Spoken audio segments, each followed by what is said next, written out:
오늘 하나님의 말씀은 디도서 1장 1절로 3절 말씀으로 제목은 귀한 약속이라는 제목으로 하나님 말씀 은혜 나누도록 하겠습니다. 약속이라는 것은 한 사람이 일방적으로 지킨다고 해가지고 이루어지는 것이 아닙니다. 약속은 상호간에 지키려는 의지와 노력이 있어야 약속이 이루어진다, 이렇게 볼 수가 있습니다. 일본인하고 한국 사람이 둘이 대화를 하고 있었어요. 그런데 일본인이 아주 비장하게 이렇게 얘기합니다. 우리 일본 사람들은 말입니다, 약속을 지키지 않으면 단을 1000개를 먹습니다. 이렇게 얘기를 했어요. 그랬더니 이를 가만히 듣던 한국인이 고개를 끄덕끄덕 그러시군요. 그러면서 진지하게 이렇게 얘기했습니다.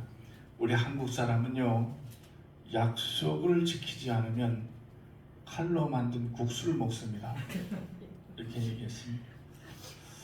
가끔 우리가 교육용으로 우리 어렸을 때도 많이 배웠지요. 위인들 이야기를 보면 이 약속 때문에 자기가 양보를 해야 되고 손해를 봐야 되고 또 심지어는 이 약속 하나 때문에 목숨까지 바치는 그런 경우도 있죠. 오늘 말씀 그레데 교회 목회자 디도에게 바울이 편지를 보내는 서신으로 우리 교회가 어떻게 지켜야 할 것인가에 대해서 그 내용을 전해주시는 말씀입니다. 지난 수요일날 서론에서 이미 말씀을 드렸지만 이 그레데 교회 지중해에 있는 이 작은 섬이에요. 섬. 지금도 있습니다. 그래서 그 섬에 가면은 그 교회도 있고 뭐 여러 가지 유적도 있고 이렇게 해요. 제가 거기를 가봤을까요? 안 가봤을까요? 못 가봤다. 그런 게 아니에요. 근데 갈 예정일까요? 아닐까요? 갈 예정. 누가 보내줄까요? 장집사 다 돼 있네. 아주 다 예정돼 있어. 네, 장집사가 보내줄 예정으로 다 돼 있습니다. 그건 언제일까요? 전쟁이 끝나면 보내줄 것 같습니다. 그래요. 그 지중해 섬에 그레데 교회가 있는데 여기에서 디도가 목회를 하고 있어요. 그러면서 바울이 디도여, 너는 나의 평생의 동역자입니다 라는 사실을 밝혀주고 있습니다. 이 디도라는 사람이 과연 누구냐? 디도는 사도행전 15장에 보면은 예루살렘에서 회의를 한 적이 있습니다. 최초의 회의예요. 이게 예루살렘 공회의라고도 얘기를 하는데 우리 기독교에서 처음으로 열린 총회격인 그런 회의입니다. 여기서 주제가 뭐냐? 주제가 이방인 할례 문제를 다뤘어요. 그래서 이 이방인을 할례를 해야 되느냐 말아야 되느냐 이 문제를 다룰 때에 그때 참석한 사람이 바울이 있었고 바나바가 있었어요. 그리고 한 사람이 바로 이 디도란 사람입니다. 이 안디옥 교회에서 바울과 바나바와 디도가 같이 예루살렘으로 와서 이 예루살렘 회의를 참석을 했습니다. 왜 그랬냐? 예루살렘에서 선교사를 안디옥 교회에다 파송을 했는데 이놈의 선교사들이 하나는 전도는 안 하고 엉뚱한 짓만 벌인 거예요. 그게 뭐야? 당신네들 이방인인데 당신네들도 우리 예수를 믿으려고 하면은 할례를 받아야 됩니다. 이렇게 얘기를 한 거예요. 왜냐하면 이 사람들은 유대인으로서 날 때부터 할례를 받았기 때문에 당연히 그게 법인 줄 알고 막 얘기를 하니까 교회가 웅성웅성한 거예요. 아니 뭔 얘기예요 갑자기? 아니 그냥 오면 되는데 무슨 예수를 믿으면은 뭐 할례를 받으라고 그러고 이게 무슨? 그러니까 교회가 그냥 분란이 일어나기 시작을 한 거예요. 그래서 이 문제를 전체 기독교를 관장하고 있는 우리 예루살렘 총본부에서 이 문제를 다루기 시작을 한 건데, 제가 볼 때 이때 디도가 바울과 함께 따라가긴 했지만 아마 바울은 디도가 헬라인이었거든요. 유대인이 아니었거든요. 그러니까 이 사람은 할례를 받지 않은 사람이었거든요. 그러니까 이 사람을 데리고 가면서 봐라, 이 사람이 이방인이지만은 할례를 받지 않고도 얼마나 목회를 잘하고 있느냐, 얼마나 나아라 이 목회를 도와서 이 여러 교회를 다니면서 얼마나 선교를 잘하고 그리고 복음에 열정적으로 신앙을 갖고 있는지, 이런 사람이 있는데 라고 모델을 보여주기 위함이 아니었나 조심스럽게 한번 추측을 해봅니다. 그럴 가능성도 있다고 봐요. 또 이 디도라는 사람은 바울에 의해서 고린도 교회에 파송을 받아요. 그때 그 고린도 교회에 문제가 많이 있었습니다. 무슨 문제냐면 거짓 교사 문제도 있었고요, 또 우상의 문제도 있었고, 그래서 교회가 막 시끌시끌했어요. 고린도 지역 자체가 그랬기 때문에. 그래서 디도를 바울이 파송을 했습니다. 거기 가서 디도가 고린도 교회 문제를 깔끔하게 정리를 하고 다시 바울이 있는 마게도니아로 돌아왔습니다. 이때 바울이 굉장히 잘했다 칭찬도 하고 이렇게 하면서 많이 기뻐했던 그런 내용이 성경 기록에 나와 있어요. 그 이후에 바울이 이 그레데 교회에 디도를 목회자로 보낸 거예요. 그래서 이 그레데 교회에서 이제 목회를 잘 하고 있는 이 자기의 제자에게 바울이 서신을 보낸 거예요. 디도요, 잘 있지? 이렇게 하면서 그러면서 제자에게 내가 목회를 하다 보니까 이런 일이 있을 수 있어 라고 하면서 여러 가지 사항을 그 편지에 적어서 보냈습니다. 그래서 이 그레데 교회의 목회자로 있는 디도는 이 편지를 받아보면서 많은 은혜와 감동을 받았을 줄로 믿습니다.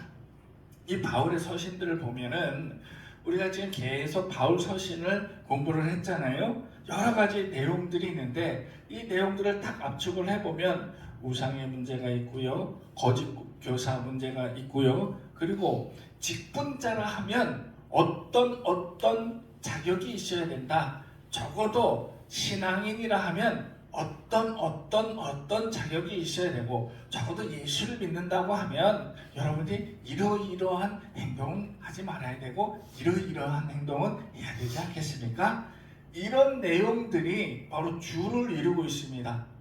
그래서 그 서신들 내용을 보면 비슷비슷해요. 바울 서신을 우리가 이제 성경을 보고 이게 바울 서신이다 하고 13편을 읽다 보면은 여러 가지 내용들이 중첩되는 내용들이 많이 있어요. 그래서 우리가 이 13편의 서신을 우리는 작심하고 읽으면 하루 13편을 다 읽을 수도 있습니다. 이렇게 작심하고, 그래서 한 번에 읽을 수 있지만은, 그런데 가만히 생각해 보면 이 서신들을 보낼 때에 편지를 받아보는 사람이 있잖아요.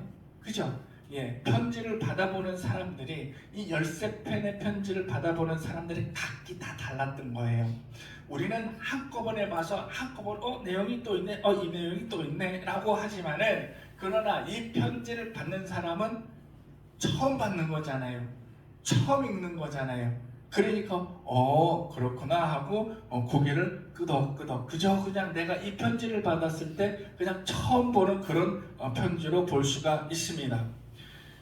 그래서 여러분들이 지금 계속 바울 서신에 대해서 우리가 계속 말씀을 들으면서 익혔지만, 오늘 우리는 이 말씀을 이거 어디서 많이 듣던 얘기인데 이거 지난번에 들었던 똑같은 내용인데, 이렇게 이게 아니고 이 바울 서신을 받아봤던 수신자의 처음 읽는 그 느낌대로 그러시구나, 그렇구나 라는, 오늘 처음 보는 내용인데 라는 느낌으로 오늘 말씀을 들었으면 좋겠지만, 다행히 저는 걱정을 안 하는 게, 어제 얘기도 잊어버리는 여러분들의 모습을 보면서 오늘 제가 이렇게 말씀을 드려도 마치 처음 듣는 말씀이냐 고개를 끄덕끄덕하는 여러분들의 모습에 제가 저기 안심이 될까요? 안 될까요? 되지요. 이게 은혜일까요? 아닐까요? 은혜죠. 네, 감사합니다. 그래서 여러분들 아주 그저 처음 듣는 그런 내용인 듯 이렇게 들어오시면 되겠습니다. 5절에 보면 디도를 그레데 교회에 남겨둔 이유를 기록을 하고 있습니다. 우리 5절 한번 잠깐 읽어볼까요? 자, 시작. 내가 너를 그레데에 남겨둔 이유, 남은 일을 정리하고 내가 명한 대로 각 성의 장로들을 세우게 하려 함이라. 그렇죠. 디도는 그레데 교회에 남아서 할 일이 있었던 거예요. 그냥 단순히 목회를 하는 것이 아니라 거기 남은 뭔가 일들이 있었었고, 그리고 각 지역 구역에 구역장이 있죠. 네, 구역장 같은 그런 장로들을 각 지역에 이렇게 세우려 하는 그런 막중한 사명을 가지고 있었던 거예요. 그래서 12절에 보면은 이 12절 한번 읽어볼까요? 시작. 그레데인 중에 어떤 선지자가 말하되 그레데인들은 항상 거짓말쟁이며 악한 짐승이며 배만 위하는 게으름뱅이다 라고 했습니다. 이 사람들이 각 구역장을 장로들을 세우는 이유가 뭐냐?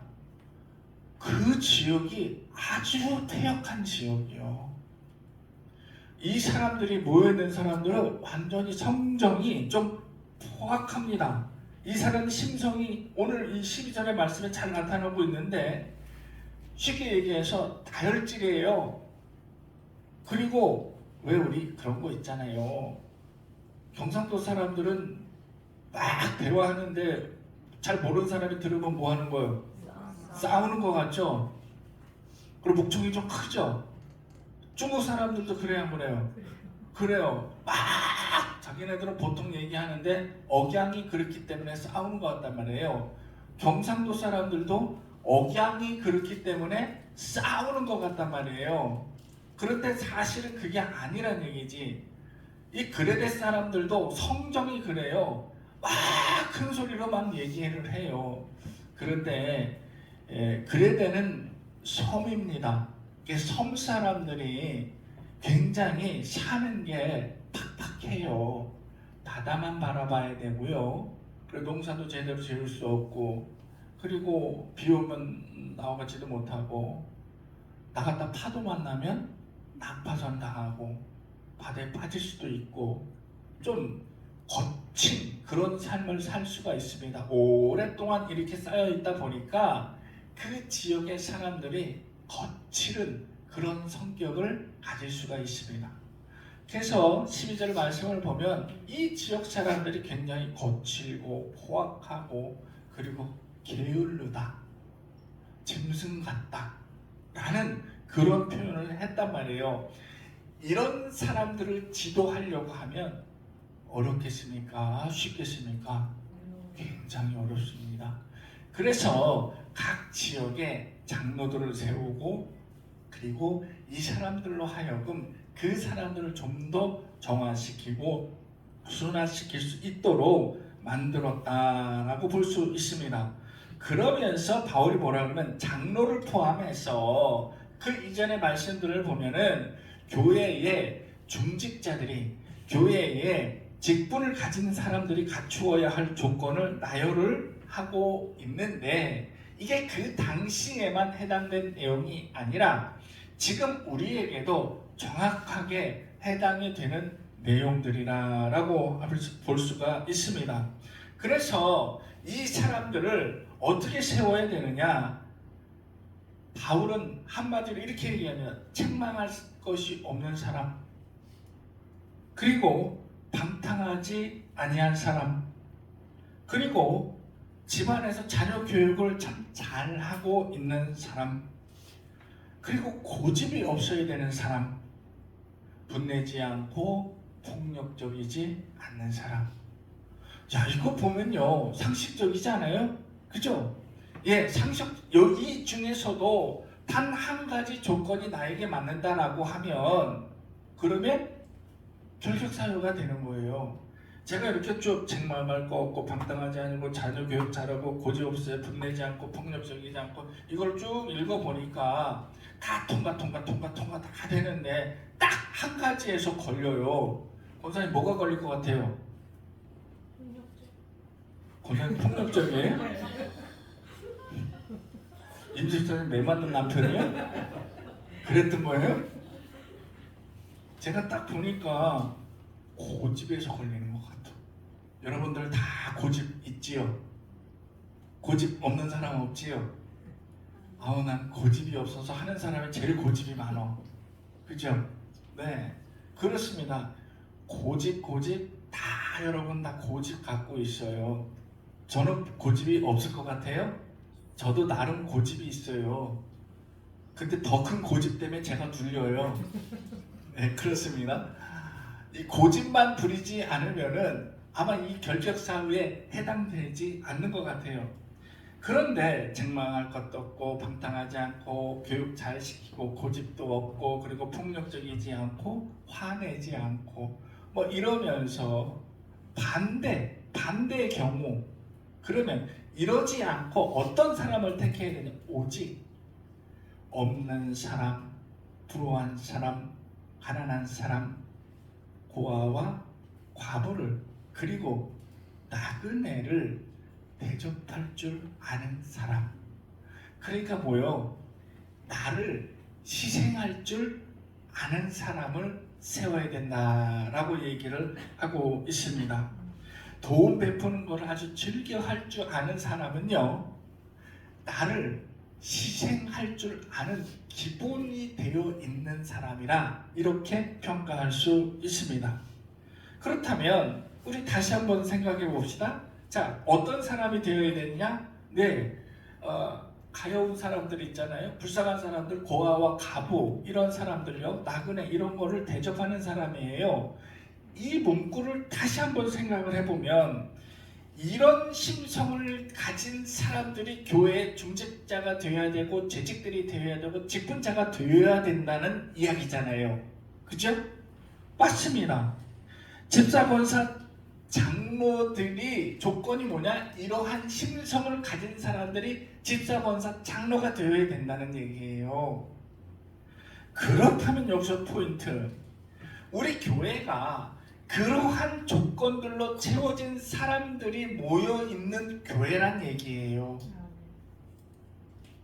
뭔 말인지 아시겠죠? 교회는요, 그런 사람들이 모인 집단이 바로 교회입니다. 그렇다면 밖에서 보여지는 교회의 모습은 어떨까요? 이런 사람들로 모여 있는 교회이기 때문에 밖에 세상 사람들이 우리 교회를 바라볼 때는 그저 선한 눈빛으로, 선하고 부드러운 눈빛으로, 그리고 존경스러운 눈빛으로 교회를 바라봐야 된다는 거예요. 왜? 우리는 그런 사람들로 모여 있는 교회이기 때문에. 교회 구성원이 그랬기 때문에 다르게 보여질 수가 없다는 얘기예요. 왜? 그러한 조건들로 모여진 사람들이 예배를 드리고 교회 신앙생활을 하고 있기 때문에 달리 보일 수가 없어요. 그러나 오늘날 대한민국 교회 현실은 어떻습니까? 모든 세상 사람들의 지탄이 대상이 되고 있습니다. 이제는 그렇게 부르지도 않아요. 인터넷에 보면 교회를 뭐라고 얘기해요? 기독교인들을 뭐라고 얘기해요? 개독교라고 얘기합니다. 어쩌다가 기독교인들이 개독교로 불리게 되었습니까? 우리 뉴스에 가끔 등장하는 교회의 모습, 목사의 모습, 장로, 권사, 집사의 모습, 그리고 정치인이라고 하는 저 국회의원들 일명 이꼴 도둑놈, 이래도 아무 저항이 없습니다. 그런데 반 이상이 집사예요. 국회의원의 반 이상이 집사고 믿는 사람들입니다. 그러면 나라를 이끌어가고 이 나라의 지도자라 하는 이 국회의원들이 반 이상이 기독교인으로 돼 있다면 나라는 변해야 됩니다. 국회는 저렇게 싸우면 안 됩니다. 그런데 현실은 어떻습니까? 안 그렇거든요. 이래서 세상 사람들이 우리를 개독교라고 부르고 있습니다. 이게 웃으면서 넘어갈 일이 절대 아니라는 사실입니다. 시골의 작은 개척교회 이연교회에서 이렇게 얘기한들 이게 무슨 세상에 변화가 있겠냐 이렇게 생각할 수도 있겠지만, 그러나 나부터 변해야 된다라고 생각을 하면 이게 점점 확대돼서 흐름을 타고 전파돼서 어떻게 가요? 온 나라에 퍼질 수도 있다는 것입니다. 이것은 복음의 능력이기 때문에 그렇습니다. 교회는 책망할 것이 없고 돈 내지 않고 교육 잘하고 겸손한 오직 고아와 과부와 나그네를 대접하는 교회가 되어야 한다. 이게 바울이 지금 디도에게 보낸 말씀입니다. 바울은 이런 교회, 우리 교회와 성도 간의 이 모습을 전하기 이전에 오늘 말씀 1절에서 3절까지 하나님께서 주신 약속을 먼저 언급을 하고 교회는 이래야 된다라고 얘기를 했다는 것입니다. 그러면 하나님께서 우리에게 주신 약속이 뭐냐? 여러분 다 머릿속에 알고 있고요. 제가 그렇죠. 그러니 이것을 논리적으로 막 이렇게 설명을 할 수 없어서 그렇지 머릿속에 마음속에 다 갖고 있습니다. 하나님께서 우리에게 하신 약속이라는 것은 영원한 생명을 우리에게 허락하셨다는 거예요. 여러분들은 지금 내가 믿음으로 영원한 생명을 약속을 받았다는 거예요. 내가 믿음으로 천국에 갈 수 있는 티켓을 내 손에 거머쥐고 있다는 사실입니다. 그러면 이건 그냥 준 거냐? 맞습니다. 그냥 준 거예요. 이것은요 전적인 하나님의 은혜였습니다. 이것이 하나님의 은혜입니다 라고 고백하는 것이 믿음입니다. 이게 신앙이고요. 하나님께서 나에게 은혜를 주셔서요 내가 이렇게 영원한 생명을 얻을 수 있고 내가 천국에 갈 수 있고 하나님께서 나에게 이렇게 하심으로 내가 평안을 얻을 수 있는 하나님의 은혜입니다 라고 하는 것이 이게 신앙인 거예요. 이게 믿음인 거고. 그러면 왜 전적인 하나님의 은혜냐? 여기서 질문이 생깁니다. 왜 하나님이 전적으로 은혜를 주셨을까? 이 은혜라는 거, 하나님이 하신 약속이라는 것은 내가 노력해서 가질 수 있는 게 아닙니다. 내 노력으로 천국행 티켓을 손에 거머쥘 수 없습니다.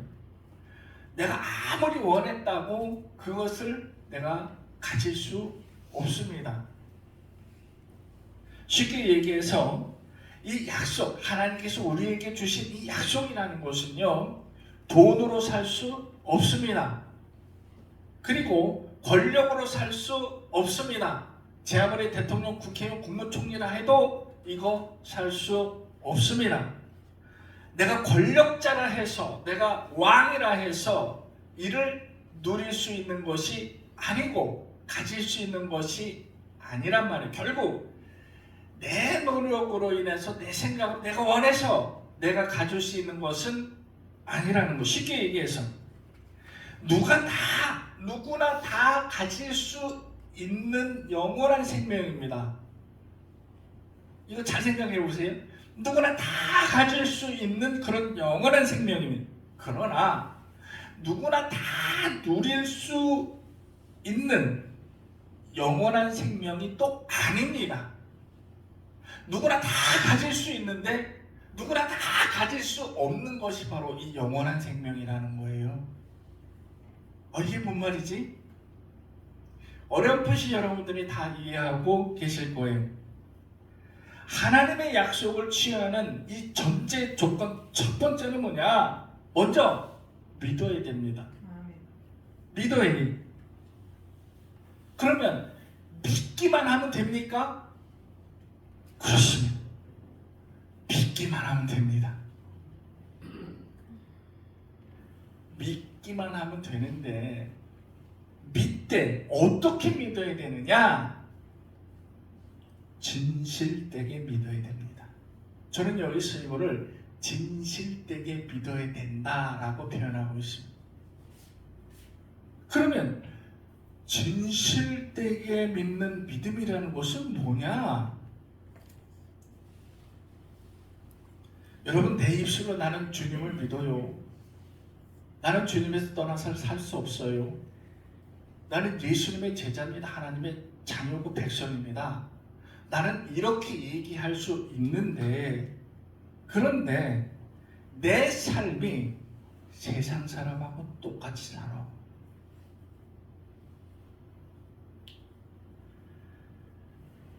그거 아니에요. 세상 사람들이 나를 바라보면서, 세상 사람들이 우리 교회를 바라보면서 무엇을 느껴야 되느냐? 그리스도의 향기를 느껴야 됩니다. 진실된 믿음이라는 것은 바로 이것이 진실된 믿음이라는 거예요.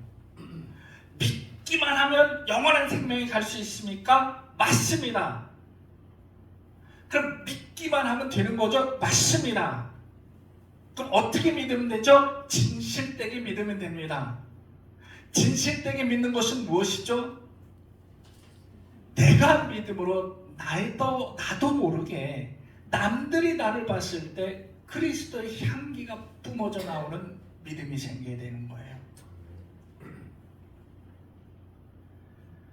무조건 내가 믿습니다 해서 믿음이 생기는 것이 아니라는 얘기입니다. 삶의 변화가 있어야 됩니다. 내 삶의 변화도 있어야 되고, 내 생각의 변화도 있어야 되고, 내 행동의 변화도 있어야 됩니다. 오늘날 이 기독교인이 비판받는 이유는 바로 이것 때문에, 내가 입으로만 믿는다 하기 때문에, 그렇기 때문에 삶의 변화가 없기 때문에 이 기독교인들이 비판을 받고 있다라는 것입니다. 영생을 얻으려는 자, 하나님의 약속을 소중하게 생각하는 사람들은 믿되 진실된 믿음을 소유하고 있습니다. 자, 진실된 믿음을 소유하고 있으면 어떻게 되느냐? 이 진실된 믿음의 소유자는 바울이 오늘 얘기하는 나누는 삶, 전하는 삶, 이 삶이 내가 노력하지 않아도 내 몸에서 저절로 나오는 겁니다. 측은지심이 저절로 나오는 거고요. 도우려 하는 마음이 저절로 생기고, 불쌍히 여기는 긍휼한 마음이 저절로 생깁니다.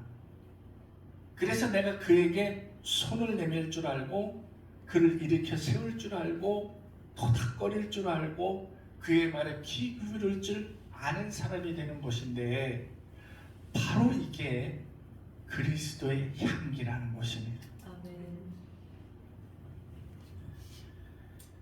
사도 바울은 그의 참 제자 디도에게 험한 곳에서 목회를 하면서 그의 어려움을 위로를 하고 있습니다.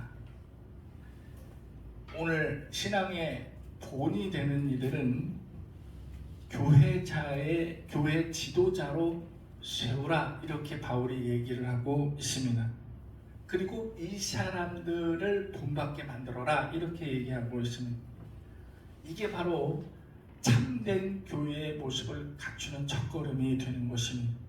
오늘 우리는 이 말씀을 배우면서 우리 교회가 나아갈 방향, 그리고 우리 신앙의 기본이 뭐가 되는지, 무엇이 되는지 잘 깨닫고 이해해서 나는 어디에 가도 그리스도의 향기를 낼 줄 아는 사람. 그래서 모든 이들이 성도라 칭할 수 있는 사람이 되기를 주님의 이름으로 축원합니다. 아멘. 기도하겠습니다.